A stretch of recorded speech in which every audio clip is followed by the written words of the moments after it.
Boa tarde a todas, todos e todes. Essa é a segunda sessão desse ciclo Poesia e Biografia. Estamos recebendo aqui pessoas, escritores que trabalharam com poetas, né, já tendo biografado, ou lutando para biografar, que é o caso de alguns deles aqui. Nós começamos na semana passada com Miguel Conde, que falou da biografia que ele está fazendo do Goulart. Hoje temos aqui o Ivan Marques, que é autor já publicada, ótima biografia de João Cabral. Semana que vem vamos ter a Leila Gouveia falando da luta dela para biografar Cecília Meirelles. E, por fim, Humberto Werneck, falando dos 10 anos de convívio dele com o seu biografado Carlos Drummond de Andrade. O Ivan Marques é professor de literatura brasileira na USP, é autor de Modernismo em Revista, Estética e Ideologia nos Periódicos dos anos 20, entre outros livros. Doutor em literatura brasileira e professor da Universidade de São Paulo. Foi diretor do programa Entre Linhas e editor-chefe do programa Metrópolis, ambos da TV Cultura. Na mesma emissora, realizou documentários sobre literatura, como Versos Diversos, A Poesia de Hoje, Orides, A um Passo do Pássaro e Assaré, O Sertão da Poesia. Organizou o livro O Espelho e Outros Contos Machadianos e as antologias de contos História do Modernismo. Tem diversos artigos publicados em livros, revistas e jornais. É autor de João Cabral de Melo Neto, uma biografia, que venceu o prêmio APCA e foi finalista do Jabuti. A obra acompanha a longa carreira de João Cabral como diplomata e ressalta aspectos menos conhecidos do público relacionados à sua vida pessoal e ao seu temperamento inquieto. O João Cabral, realmente, biografar João Cabral de Melo Neto é um desafio que eu pensaria 2 vezes antes de me arriscar isso, né? Eu sei de biografas que não falam, né? Biografia um que não falava nada, que era o Garrincha. Biografia um outro que falava demais, que era o Nelson Rodrigues, né? E biografava uma que não falava mais porque estava morta há 50 anos, que era a Carmen Miranda. Mas o difícil é você biografar uma pessoa que passou a vida tentando driblar, né, os seus possíveis biografados.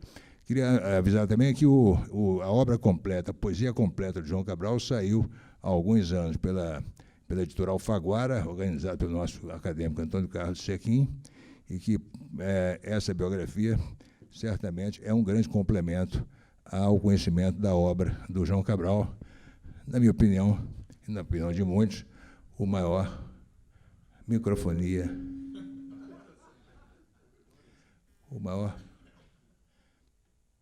É assim mesmo? O maior poeta brasileiro da sua geração, considerando que o Goulart é de uma geração posterior, né? Embora tenha sido poucos anos depois, é de outra geração. O João Cabral, certamente, é o maior da geração dele. Então, agora, com a palavra, Ivan Marques, para contar como foi sua aventura de biografar o João Cabral.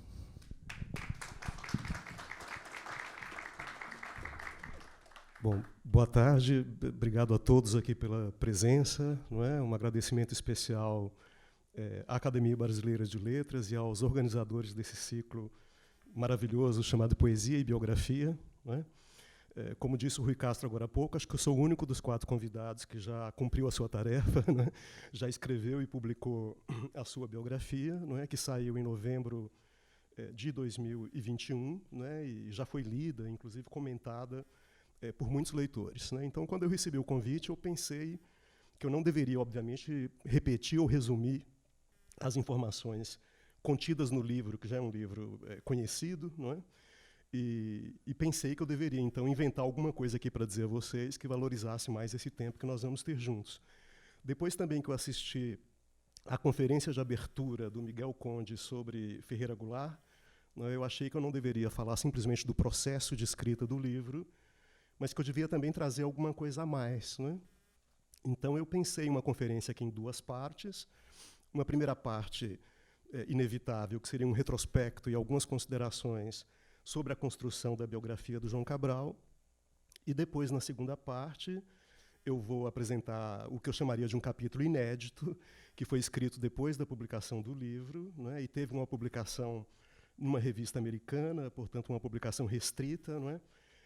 Que é um capítulo sobre um assunto que me chamou a atenção durante a pesquisa, que é justamente a paixão e a conexão de João Cabral de Melo Neto com a arte cinematográfica. Então, nessa segunda parte da conferência, a ideia é aproveitar esse gancho, o cinema, para revisitar também a biografia e a poesia de João Cabral por um prisma, digamos assim, inesperado, né? Então, eu espero que dê certo e que vocês apreciem. Durante a apresentação, eu vou exibir algumas fotos, não é? Que foram publicadas no meu livro e, sobretudo, na fotobiografia do João Cabral de Melo Neto, que também saiu em 21, organizada pelo Eucanaã Ferraz e pela Valéria Lamego, não é? Então, vou ver aqui se já está funcionando. Perfeito. Então, já temos aqui alguma foto, uma primeira foto, e eu passo, então, a leitura. Então, a primeira parte eu chamaria a construção da biografia. Em 2018, há 2 anos do centenário de nascimento de João Cabral de Melo Neto, os editores da Todavia, Flávio Moura e Leandro Sarmates, perguntaram se eu teria interesse em escrever a biografia do poeta pernambucano. Hesitei, pois não tinha experiência no ramo e estava consciente de que seria uma empreitada de fôlego, difícil e arriscada. Mas o livro me pareceu de imediato uma coisa necessária, dada a inexistência de uma biografia cabralina mais alentada. Na Universidade de São Paulo, onde dou aulas de literatura brasileira, em diversas ocasiões eu tive a oportunidade de ensinar a poesia de Cabral, que sempre me pareceu muito instigante para debates em sala de aula, já que ele põe em questão, em discussão, não apenas a concepção corriqueira de poesia, mas a própria formação e o sentido da tradição poética nacional. Uma das lições cabralinas diz respeito à percepção do mundo visível, sensível. Como se trata de uma poesia feita com coisas que o tempo inteiro se esforça para dar a ver os objetos que nomeia, o bom leitor de Cabral certamente aprenderá com ele a ver melhor, a refinar a sua sensibilidade, a valorizar os dados concretos. Sempre me identifiquei com essa visão realista e dialética do mundo. Antes de ingressar na USP, trabalhei por um longo período como jornalista da área cultural na TV Cultura de São Paulo. Se jamais havia escrito uma biografia, a experiência acumulada na produção de entrevistas, documentários e perfis de escritores certamente colaborou para que eu me convencesse, afinal, de que estaria apto para a execução da tarefa, sem dúvida desafiadora, de biografar Cabral. O método de trabalho consistiu simplesmente em meter as mãos à obra. Não consultei teorias ou modelos biográficos, nem me instruí com especialistas, mas reli e consultei várias biografias de escritores, entre elas as biografias de Drummond, Clarice Lispector, Vinícius de Moraes e Mário de Andrade, e muitas outras. Também tive em mente, como uma reserva de inspiração, algumas biografias e, sobretudo, autobiografias literárias que me marcaram desde os meus tempos de formação. O primeiro livro de memórias que li na adolescência foi Solo de Clarineta, de Érico Veríssimo. Mais tarde, uma obra monumental que me causou forte impressão foi a de Pedro Nava. Gosto dos livros autobiográficos de Graciliano Ramos, Manuel Bandeira, Oswald de Andrade, Murilo Mendes, entre outros. Também admiro Verdade Tropical, de Caetano Veloso. O processo de escrita de João Cabral de Melo Neto, uma biografia, poderia ser resumido em 3 etapas. A primeira consistiu na pesquisa e no levantamento dos dados, o que exigiu, além da escuta de depoimentos, a leitura de numerosas fontes, livros, artigos, notícias, correspondência ativa e passiva, etc. Nessa fase, foi preciso ainda apurar a compreensão crítica da obra poética de João Cabral, o que demandou um extenso convívio com os poemas e sua numerosa fortuna crítica. Na segunda etapa, a preocupação foi organizar o enorme volume de informações, checá-las, completá-las, distribuí-las em partes, que seriam os futuros capítulos, e planejar em detalhes a construção do livro. Finalmente, a terceira etapa, para mim a mais exigente e penosa, foi a da escrita, que consumiu a metade do tempo dedicado ao projeto, que foi de 3 anos e meio no total. Terminada a redação, participei ainda de um meticuloso processo editorial que envolveu diversas leituras e checagens, exigindo constantes voltas ao texto. As cartas escritas e recebidas por Cabral e os depoimentos dos parentes e das pessoas que conviveram com ele foram as principais fontes da pesquisa, a par da extensa cobertura jornalística e das inúmeras entrevistas concedidas pelo próprio poeta. Parte da correspondência já foi publicada, como a que ele manteve com Drummond e Manuel Bandeira, organizada por Flora Susequinde, bem como as cartas enviadas a Ledo Ivo e Clarice Lispector. Mas a maior parte dessa correspondência continua inédita e pode ser lida na Fundação Casa de Rui Barbosa. Me refiro aí à correspondência passiva, sobretudo, né? Lá tive acesso a cartas enviadas por muitos interlocutores do meio literário. Cabe destacar aqui 2 conjuntos especialmente importantes pela extensão, abrangência e profundidade. A correspondência com Lauro Escorel, um dos grandes amigos do poeta, com quem ele era absolutamente sincero, e a que ele enviou em determinados momentos para sua esposa, Estela Cabral. Com os parentes tive uma boa interlocução.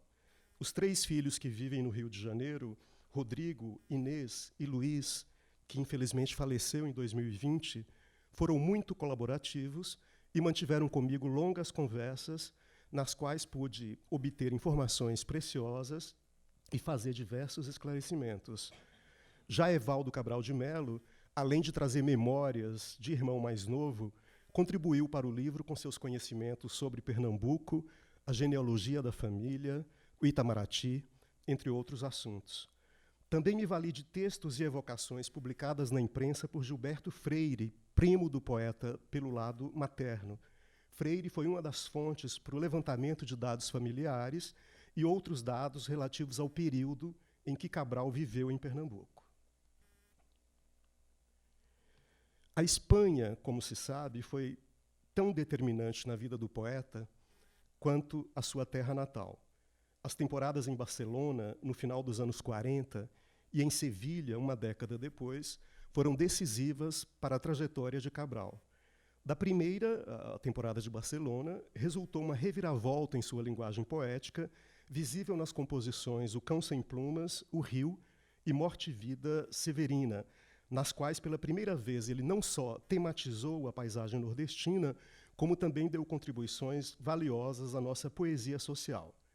Em Barcelona, além de frequentar touradas, escrever sobre Juan Miró e de editar livros em sua prensa manual, Cabral mergulhou fundo na poesia primitiva espanhola, que o encantou por seu vocabulário concreto, objetivo e por sua força comunicativa. Foi interessante verificar como as experiências de vida repercutiram nos caminhos da obra literária.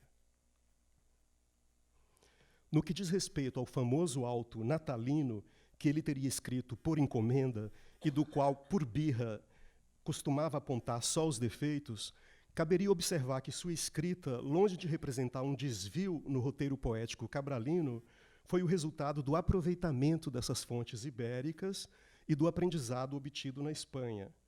Cabral se incomodava com o fato de ter ficado conhecido por uma obra que, a seu ver, era inferior a outras de sua lavra, como Uma Faca Solâmina, por exemplo.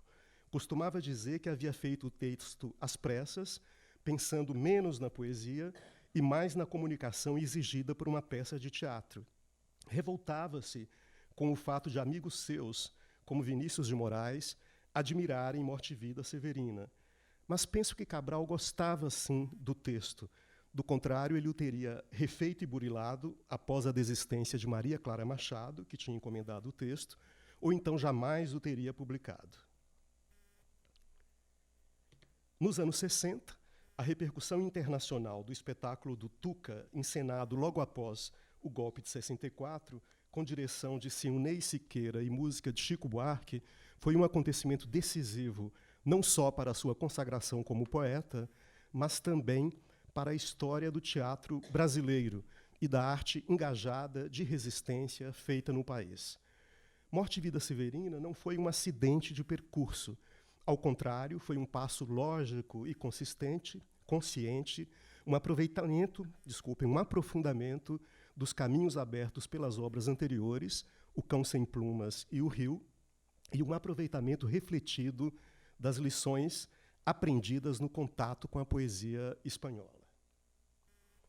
A vida diplomática, salvo em alguns períodos, como o do seu afastamento do Itamaraty, motivado pela denúncia de subversão feita por Carlos Lacerda nos anos 50, era de ordinário muito enfadonha e vazia. Cabral não foi um diplomata destacado e só no final da carreira que foi promovido a embaixador. Seu interesse não era a diplomacia. Poucos foram os seus feitos de destaque, como a pesquisa histórica no Arquivo das Índias de Sevilha, que foi um desvio momentâneo na profissão, ou a criação em Madrid da Revista de Cultura Brasileña. Era natural, portanto, que os outros assuntos, a vida literária, a produção poética, as relações artísticas, a relação com as diversas cidades onde morou, a conturbada vida pessoal, ocupassem mais espaço no livro.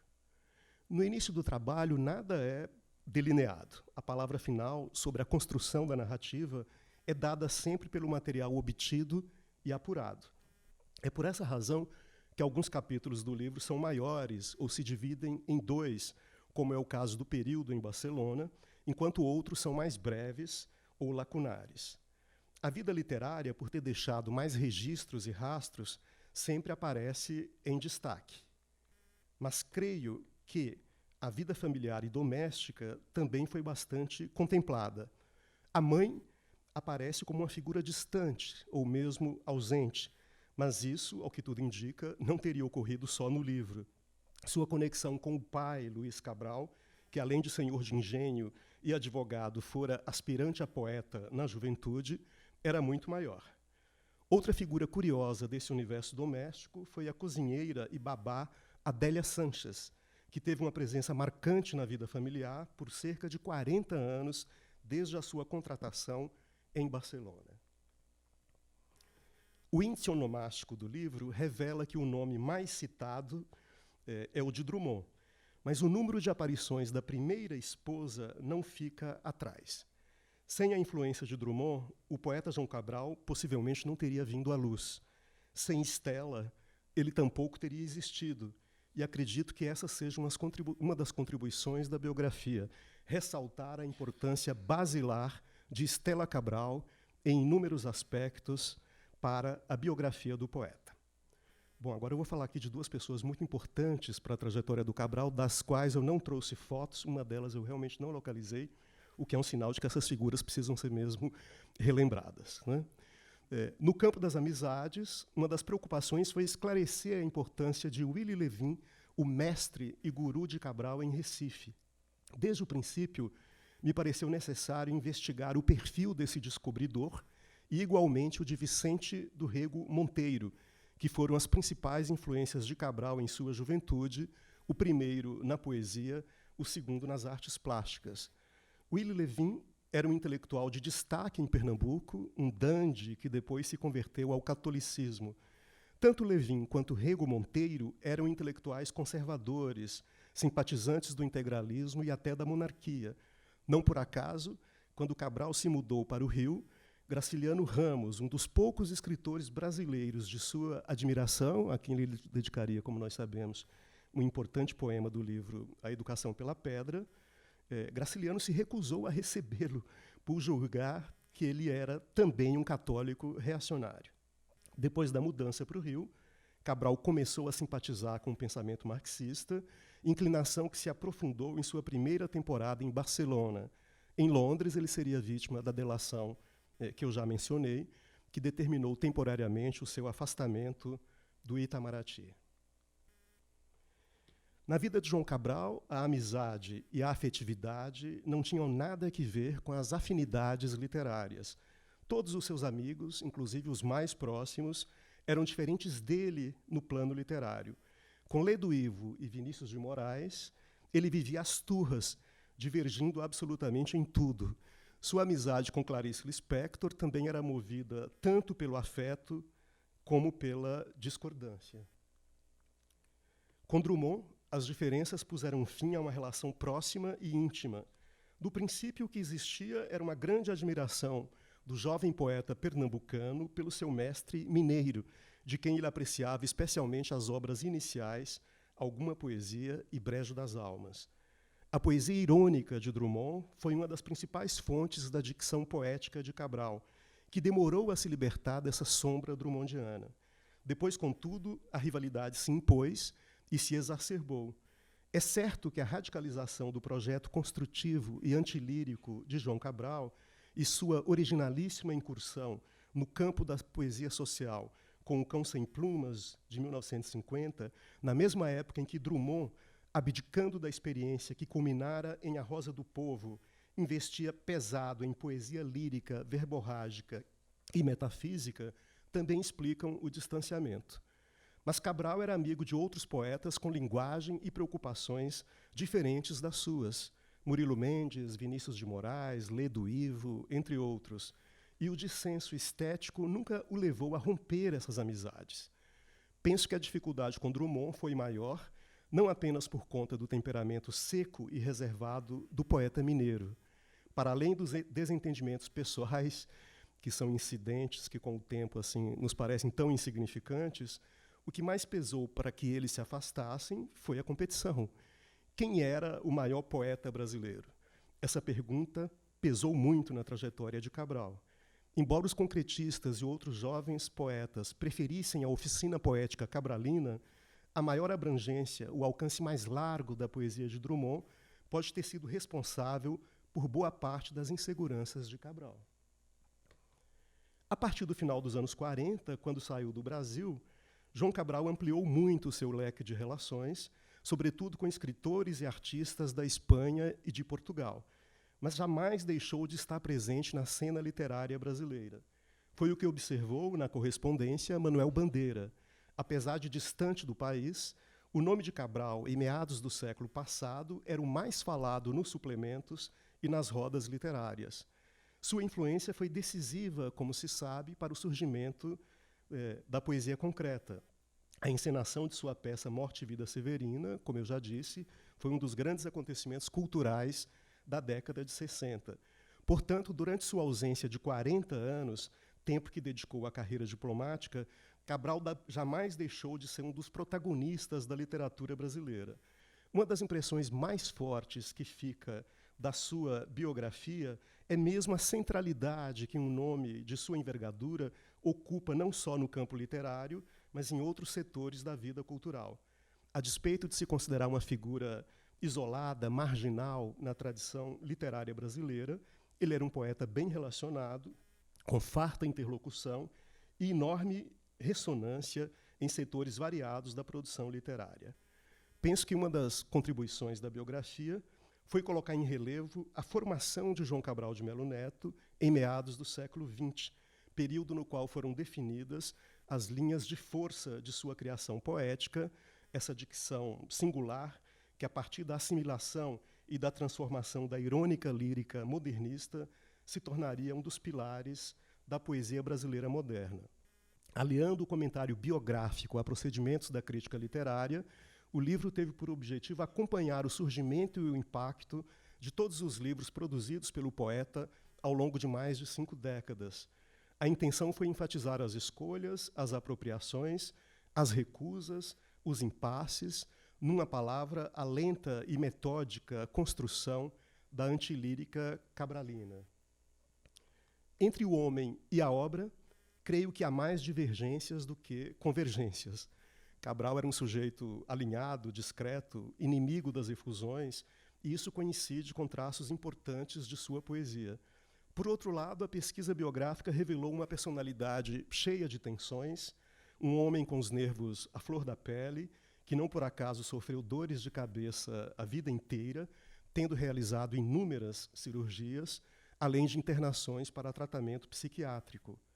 Numa obra de ficção, os paradoxos é que dão peso e complexidade às personagens.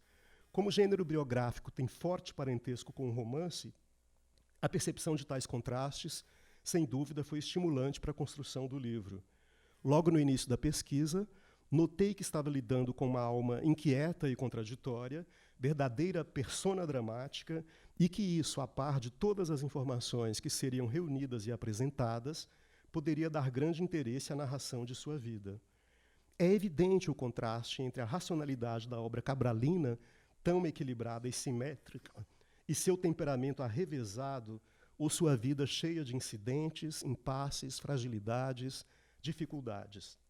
Essa curiosa oposição entre o homem e o poeta parece indicar que a obra literária funcionava como uma possibilidade de fuga à irracionalidade ou uma tentativa de restabelecer a ordem e o equilíbrio que lhe faltavam no plano pessoal.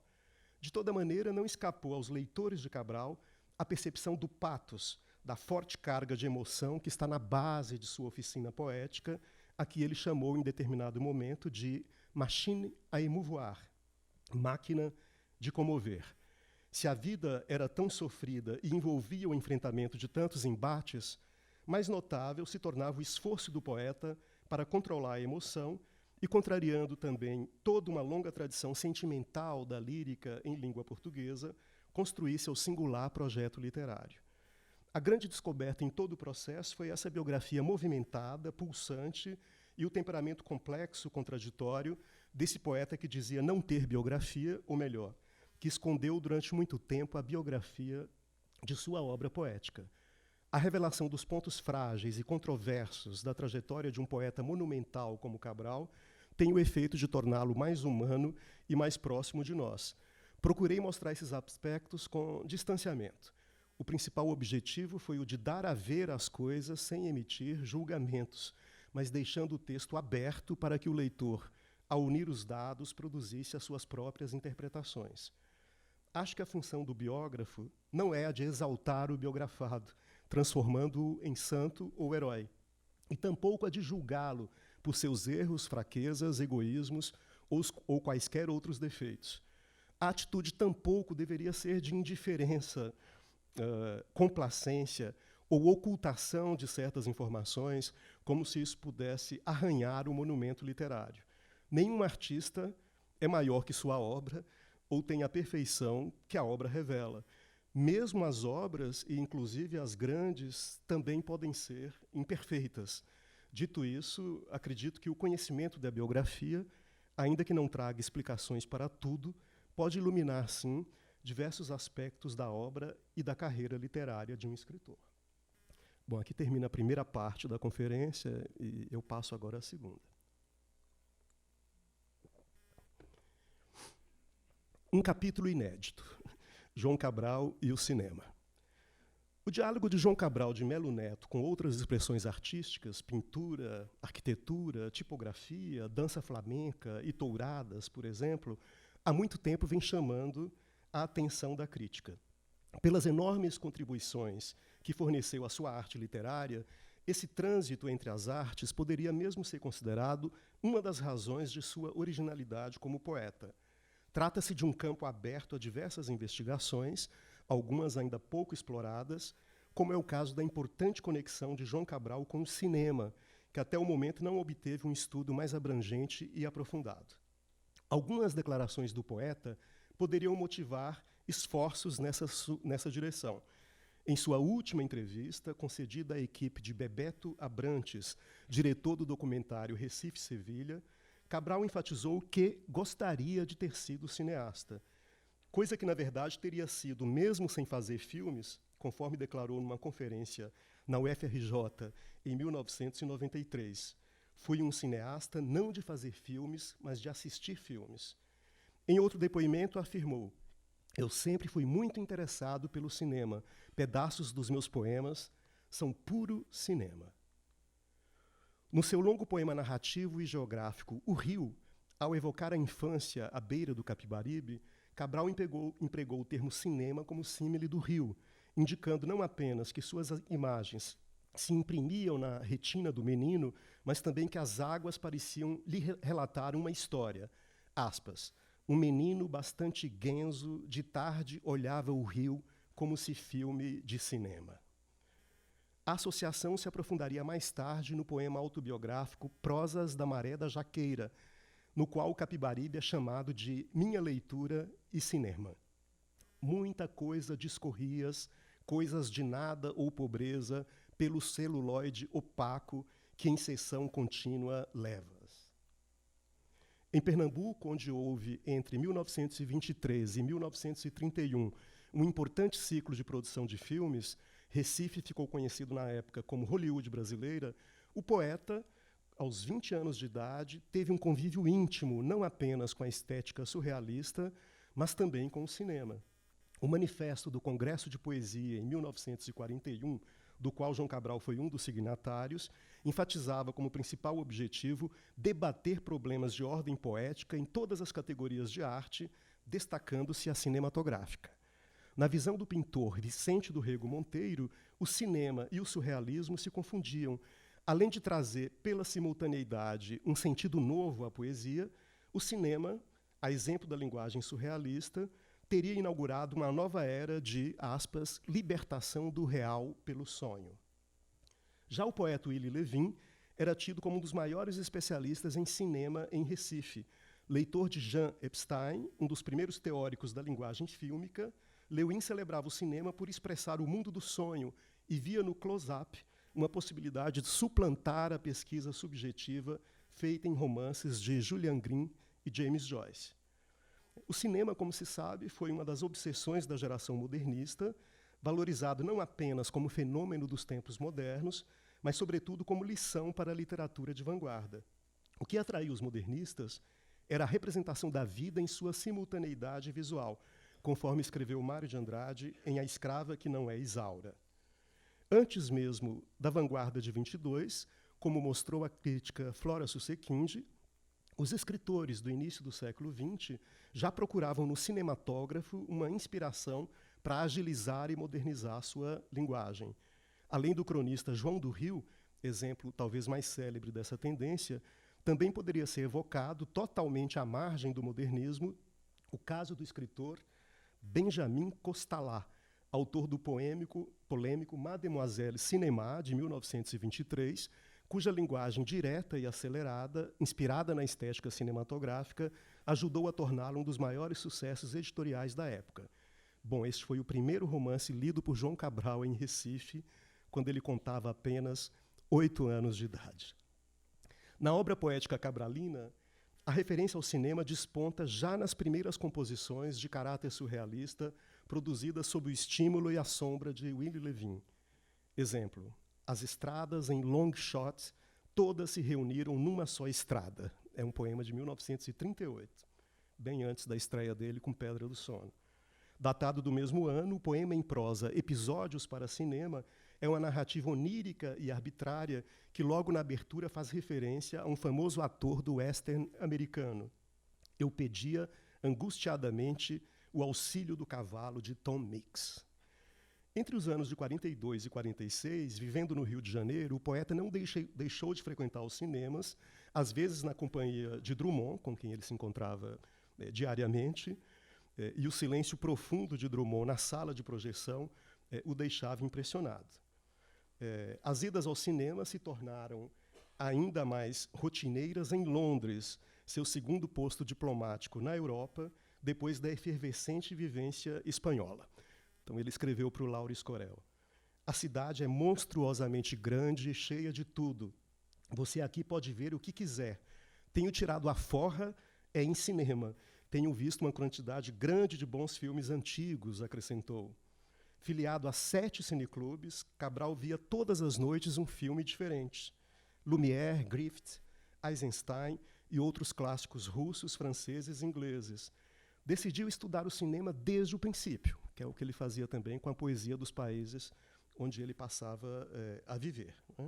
Uma das salas que ele frequentou bastante era o Left Club, que exibia apenas filmes soviéticos.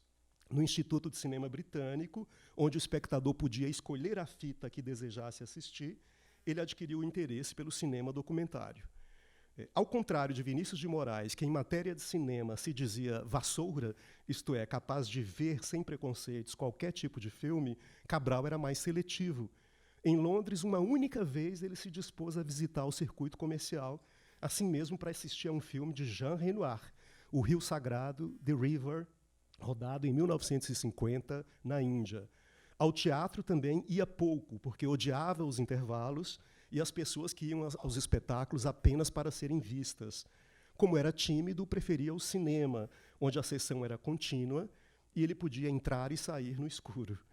Entretanto, depois da experiência em Londres, acabou se afastando também das salas de cinema por não gostar de filmes dublados, que eram mais comuns na Europa. Preferia o cinema legendado, que permitia ver a interpretação do ator na sua própria língua. Na Inglaterra, enquanto devorava clássicos da história do cinema, Cabral também se dedicava à leitura dos poetas de língua inglesa, interessando-se especialmente pelos imagistas, Ezra Pound, Auden, William Carlos Williams, entre outros, que recusavam a tradição simbolista e seu fascínio pela música em favor da criação de imagens claras e objetivas em sintonia com o século da fotografia e do cinema. A exemplo de Auden, que dizia ser a música o domínio do vago, o autor de Um Engenheiro se considerava nada auditivo, um visual completo. Ao regressar de Londres, estava convencido da importância do cinema para sua linguagem poética. Aspas, o cinema é a grande arte nova e Chaplin o seu grande artista, declarou na época, na entrevista a Vinícius de Moraes, fazendo eco à paixão de Mário de Andrade, Drummond e outros modernistas pelo Charles Chaplin. O cinema para Cabral era essencialmente fotografia, imagem imediata. Por essa razão, ele achava que o documentário seria a forma lógica e legítima para a arte cinematográfica, e não as histórias de amor que infestaram as telas. Outra explicação, segundo ele, para que ficasse enfastiado com a produção fílmica. O cinema, em sua opinião, não tinha por que mentir à realidade. Nos cineastas russos, Cabral valorizava, sobretudo, o realismo que buscava em sua escrita poética. Os filmes mais recentes, como os da Nouvelle Vague, lhe interessavam pouco. Aspas, Godard, por exemplo, pode ser um gênio do cinema, mas eu acho ele um chato, confessou no final dos anos 80. Já a obra de Eisenstein, de quem lera com entusiasmo o livro The Film Sense, O Sentido do Filme, originalmente publicado em 1943, ele conhecia de ponta a ponta e, conforme declarou em entrevista a Sérgio Augusto, passaria a considerar um dos pilares teóricos do seu construtivismo poético. Cabral também costumava defender a ideia de que o cinema seria a arte mais próxima da literatura. Aspas, não é estático como a pintura, mas uma sucessão de imagens em movimento, como o romance e a poesia, explicou.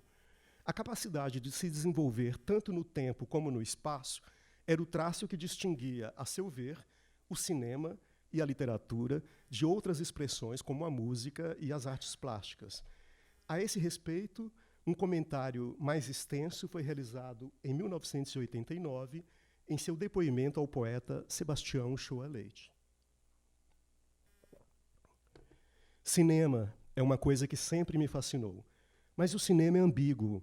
Ao mesmo tempo em que é espacial, porque você está olhando a composição naquele momento, aquela imagem vai se transformando, de forma que o cinema é uma série de pinturas, de quadros, que seguem uma estrutura melódica. Porém, os cineastas que mais me interessam são aqueles que exploram a beleza plástica, não aqueles que se interessam mais pela coisa musical, que é a continuidade. Porque, você repare, o cinema são duas coisas. É a coisa do tempo e, a cada momento, um corte no espaço. Na literatura espanhola, o que mais lhe atraiu foi a descoberta da poesia anterior ao século de ouro, caracterizada pelo realismo e por uma linguagem concreta. Aspas, uma literatura objetiva que descreve visualmente as coisas. Isto, para mim, foi a grande revelação da poesia espanhola, relatou. Cabral costumava lembrar o impacto sofrido com a leitura do épico medieval El Cantar del Mil Cid, o poema mais antigo da Espanha. Em 1947, em carta a Laura Escorel, informou que um dos seus projetos como editor era publicar um roteiro cinematográfico do Mil Cid, ideia que foi sugerida a Vinícius. O projeto, contudo, não foi adiante. Em seu lugar, o selo O Livro Inconsútil imprimiu o poema Pátria Minha. Uma passagem do Mil Cid, em especial, o impressionava. Ao descrever o choque entre o exército cristão e o exército mouro, em vez de afirmar abstratamente que foi grande o número de cavaleiros mortos, o poema dizia: muchos caballos corrieron sin sus jinetes. Muitos cavalos correram sem seus cavaleiros.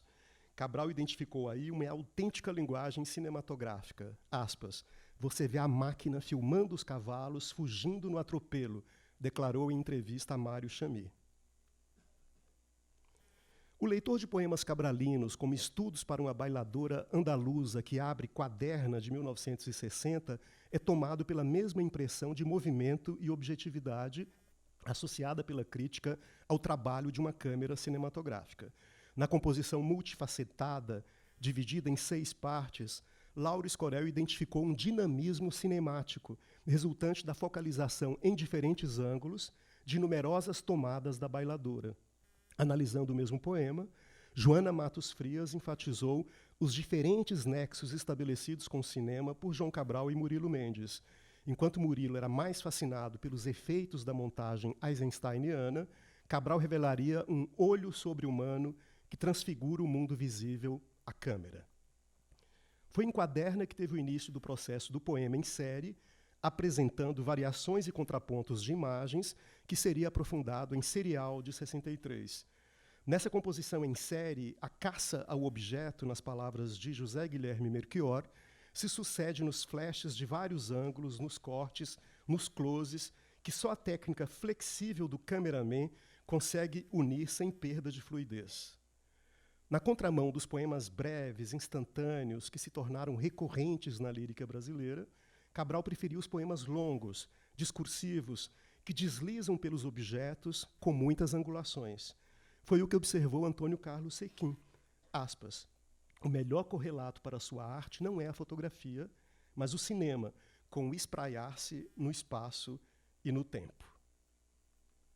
Dado o alcance dessa paixão pelo cinema, causa estranhamento o fato de não ter existido um envolvimento maior do poeta com o cinema brasileiro, ausência de contatos, que durante muito tempo, como se sabe, foi predominante no meio intelectual, devido ao marginalismo da produção cinematográfica. Alegando morar fora do Brasil, Cabral afirmava nunca ter visto um filme de Glauber Rocha ou Nelson Pereira dos Santos. Não sabemos se isso era verdade. Quando vivia no Paraguai, a pedido da filha Inês, então casada com o cenógrafo Regis Monteiro, ele enviou uma porção de penas para o vestuário dos personagens de Como Era Gostoso o Meu Francês, de 1971. Mas sua relação com o cinema novo jamais se estreitou. No início do movimento, isso é interessante, o poeta chegou mesmo a impedir uma adaptação cinematográfica de Morte e Vida Severina, proposta pelo grupo vinculado ao CPC da UNE, que havia produzido o filme 5 vezes Favela. O projeto de filmagem de Morte e Vida foi apresentado ao poeta por Félix de Ataíde. Félix disse, o que se faz de melhor no Brasil atualmente é cinema, filmes ótimos.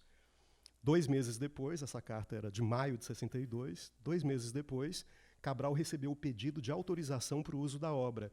O próprio Félix de Ataíde ficaria responsável pela adaptação, em parceria com o diretor Leon Hirschman, que já estava pronto para se deslocar a Pernambuco.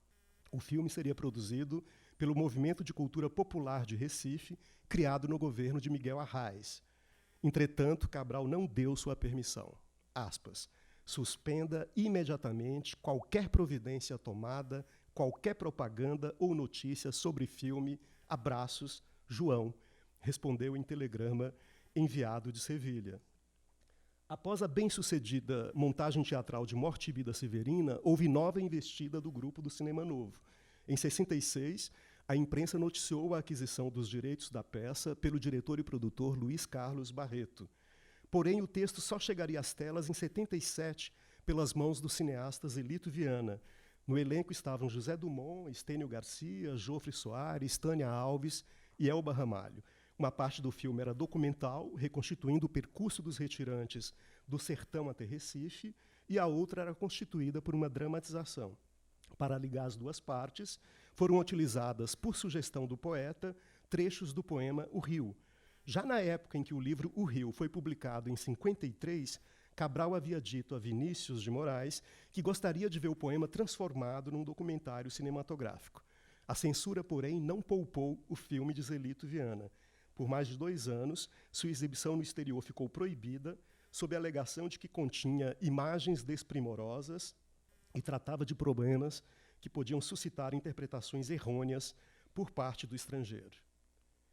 Para encerrar, lembro que a segunda e última obra teatral de João Cabral, O Alto do Frade, de 1984, teve sua origem diretamente conectada ao cinema. A princípio, a imprensa informou que se tratava mesmo de um roteiro poético para o cinema. A nota do Jornal do Brasil terminava com uma quase exortação. Aspas, os cineastas interessados em filmá-lo podem dirigir-se ao poeta, que ele responderá todas as cartas. De acordo com Cabral, a leitura do artigo do historiador pernambucano Mário Melo sobre os últimos momentos da vida de Frei Caneca, do instante em que foi acordado até a hora do seu fuzilamento, lhe indicou claramente que ali havia cenário, roteiro, personagens. Bom, como nenhum cineasta se interessou em filmar a história, ele tomou a decisão de escrever um auto ou poema para vozes. O resultado é o Alto do Frade, imaginado como um filme, escrito em versos e estruturado como para teatro, disse ele quando o livro foi publicado. Em outro depoimento, admitiu que a obra é mais um filme do que um auto propriamente. Tem mais um cenário de cinema. Além da visualidade das cenas, ressaltada em todo o poema, o desfecho, escrito em prosa, evoca diretamente um roteiro de filme. Não por acaso foi intitulado Cinema no Pátio. O poeta apresenta, então, uma descrição seca e violenta da chegada do corpo de Frei Caneca à Igreja do Carmo. Rapidamente aqui eu leio e encerro com um comentário. Cinema no Pátio. 4 calcetas com 2 tábuas ao ombro, nas quais se pode distinguir o corpo de um homem deitado, dirigem-se à porta principal da Basílica do Carmo e deixam cair no chão grosseiramente o corpo que traziam. Batem na porta, aos pontapés, e vão embora sem esperar. A porta da igreja se abre pesadamente e aparece o vulto de um sacerdote que arrasta para dentro da nave o corpo atirado nos degraus da escada.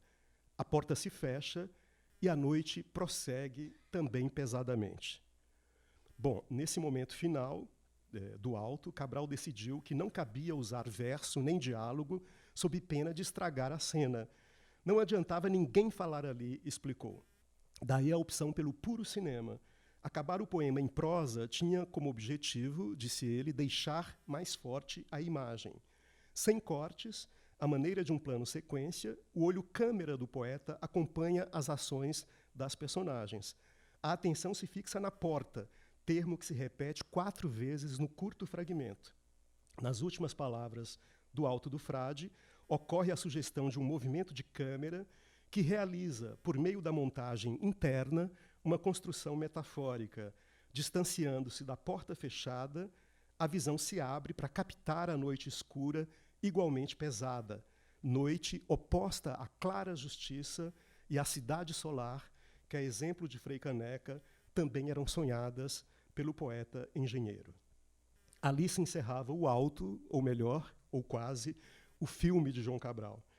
Aqui também termina essa conferência. Muito obrigado.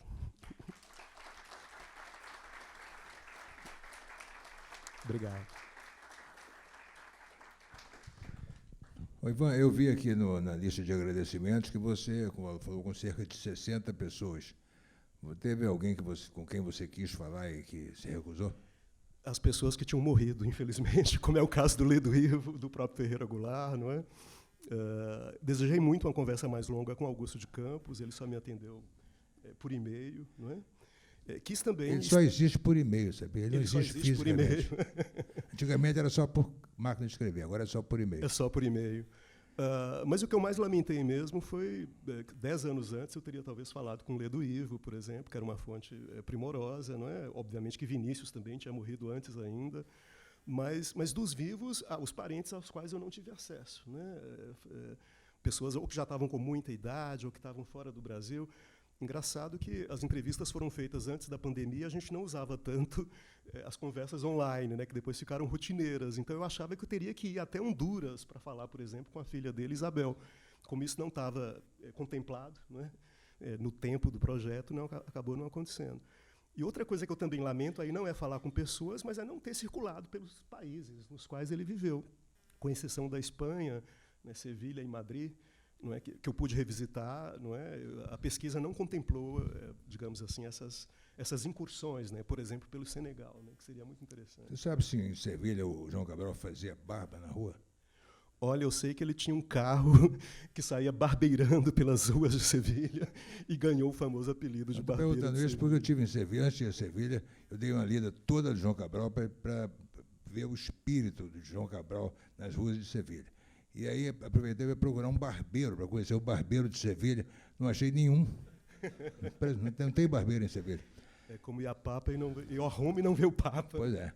Você sabe se ele que gostava tanto de documentário e morou em Londres, quem morava também em Londres, não sei se nessa época, era o Alberto Cavalcanti, o grande inventor do documentarismo. Ele, sabe se ele teve um contato com o Cavalcanti? Eu sei que ele frequentava as salas que exibiam documentários, que era o gênero de fato predileto dele, e tem até uma carta para o Leduivo em que ele lamenta, né, que numa conferência o Cavalcanti tivesse sido apresentado como um cineasta francês ou como um crítico francês e ninguém nem sabia que ele era brasileiro. Né? Porque aqui ninguém dava bola para ele, né? Então ele teve toda a fama dele foi toda construída em Londres, né, e em Paris, então ele estava um pouco ligado. E uma coisa que eu achei interessante é quando você conta que logo depois do estouro do Morte e Vida Severina aqui no Brasil, não lá naquele festival, né, lá na Europa, de repente todo mundo começou a querer montar a Vida Severina em várias cidades da Europa. E isso deixava o João Cabral atormentado, com medo de ser mais ainda mal visto, né, pelos militares por causa do Morte e Vida Severina. Quer dizer, esse tipo de angústia, né, que eu achei interessante, porque todo mundo acha que, de repente, a sua obra está sendo levada para lá e para cá, que isso é um motivo de satisfação e de glória. Mas para ele era um terror, não é isso? Realmente para ele foi o momento errado, né? Ele estava, vamos dizer assim, recluso, recuando, né? Depois de todo o problema nos anos 50 e de repente uma peça daquela natureza obtém a repercussão que obteve, né? Então para ele obviamente aquilo foi a consagração e tanto no Brasil como em Portugal. Depois vem justamente a entrada dele na Academia Brasileira de Letras, né, que naquele momento foi assim muito importante para que ele se sentisse também mais, digamos assim, protegido, né? Mas o sucesso da peça para ele trazia algum incômodo, né? Daí essas resistências também que ele tinha, inclusive com as montagens, né? Agora é interessante que o Castelo Branco foi ver e gostou, e a promoção dele veio um pouco também desse contato que o Castelo teve com um espetáculo de teatro, né? Me pareceu que ele era muito preocupado com a opinião que as pessoas tinham sobre a poesia dele, né? Totalmente. Ele se ressentia muito quando alguém dizia que ele era um poeta frio, que, enfim, ou então não manifestava um particular entusiasmo pela poesia dele. Ele ficava muito passado com isso. E qualquer pessoa que manifestasse qualquer ressalva, para ele era razão de muito sofrimento, né? Ele dizia isso, um motorista de táxi, né, que dissesse que não gostava de um poema meu, aquilo era motivo para muita depressão, né? E também, assim, se um poeta como Drummond falava que gostava dele e, ao mesmo tempo, do Alfonso de Guimarães Filho, ele achava que tinha algum problema ali, porque não era possível, né, que alguém gostasse dos dois poetas simultaneamente. Então, para ele, era uma espécie assim, de contra-elogio para ele, Cabral. Então, era sempre assim, uma grande insegurança, né? Era preciso ouvir o tempo todo que ele era o maior poeta, o grande poeta e tudo mais. Então, uma coisa que me achei interessante é que um dos poucos contatos dele com o Mário de Andrade, ele levou uma esnobada do Mário de Andrade, e ficou para morrer, e sempre se sentiu frustrado, porque era o único poeta brasileiro que nunca tinha recebido uma carta de Mário de Andrade. Isso incomodava ele, né? Profundamente, né? Pois é. Mário de Andrade escreveu para todos os poetas ali no início dos anos 40 e não para ele. Ao mesmo tempo, tem uma outra pessoa que se orgulhava de ser o único escritor brasileiro que não tinha recebido carta de Mário de Andrade, que era o Rubem Braga, né? O Rubem Braga tinha esse orgulho. Achava uma façanha nunca ter recebido uma carta, e achava ótimo, né? Tinha horror ao Mário de Andrade. Rubem Braga podia ter ajudado o Cabral a superar isso, né? De algum modo, porque foi um trauma, né? Bom, Bom, esse foi um grande amigo, né? Um grande amigo, né? A quem ele dedicou o Cão Sem Plumas, né? Enfim. Para qual time ele torcia no de futebol? América, em qualquer lugar em que ele estivesse. Bastava se chamar América. Oi? Ah, sim. Bom, em Pernambuco era uma coisa embrulhada, né? Mas o América era o grande time, né, do Rio. Se jogasse o América e o Náutico, ele ia torcer para quem?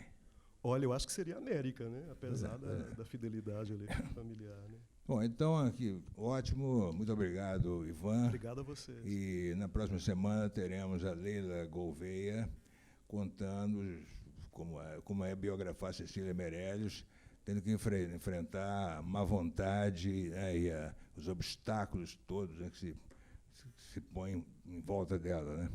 Então é isso. Então, terça-feira que vem, biografar Cecília por Leila Gouveia. Muito obrigado, Ivan Marques. Obrigado.